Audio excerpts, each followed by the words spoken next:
So coming into semi-supine from standing.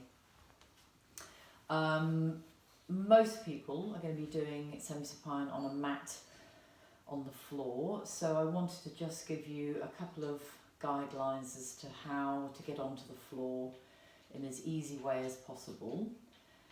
If you do have knee problems or back problems or sore wrists, neck, etc., please do be careful doing this.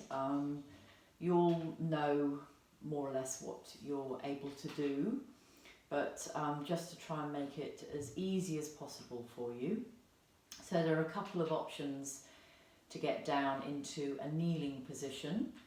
One of them is just coming down into a squat and then rolling over onto your knees. And the second one is just coming into a lunge, so one knee at a time.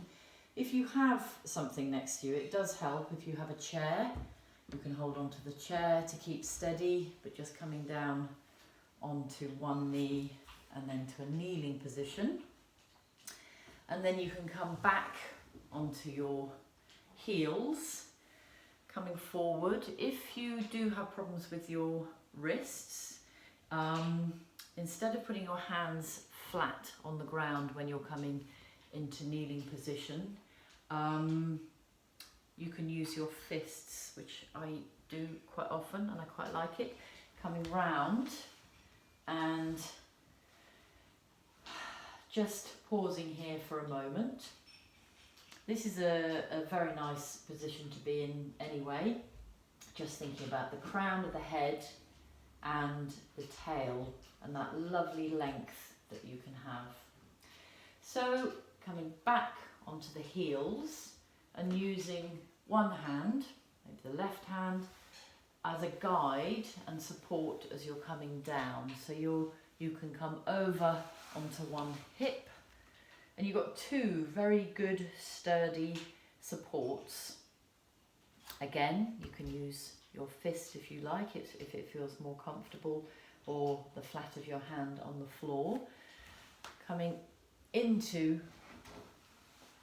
a position that is very nice and comfortable. You can use your arm to support your head and then just very gently roll over onto your back, and again get yourself in a very comfortable position because you're going to be doing your semi-supine constructive rest for up to 20 minutes.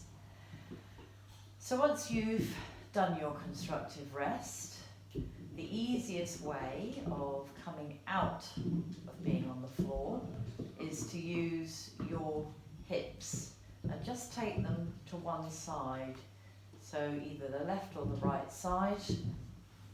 Just move your hips and gently roll over onto one side. And again, this hand can be used as support, either flat on the mat or in a fist position. And you can again push your arm up, and so it's supporting your head. I find it easier here. So you can push into the ground. So this is the important hand. And really thinking about having a pencil on the crown of your head and drawing that lovely arc as you're coming up. So it's really to keep the spine in alignment, because you spent a nice long time just resting the spine and gaining that length. So you're pushing yourself up and coming over to hands and knees, and crown of the head again, because you're keeping all of that very calm composure that you've gained in semi-supine. You can come onto your knees, cut back onto your heels, taking yourself up, putting one foot out. And again, if you do have something to hold on to, if you're a little unsteady, that is actually quite nice. But you're going to be pressing down into the front of your calf here, your shin. So that is going to go down into the ground, and you're going to think of the crown of the head coming up and out.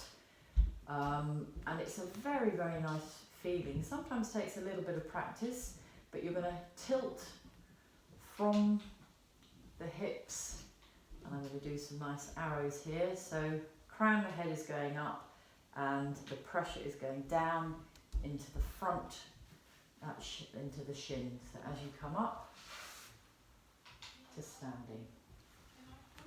I hope that's helpful for you. Yeah, good luck with it.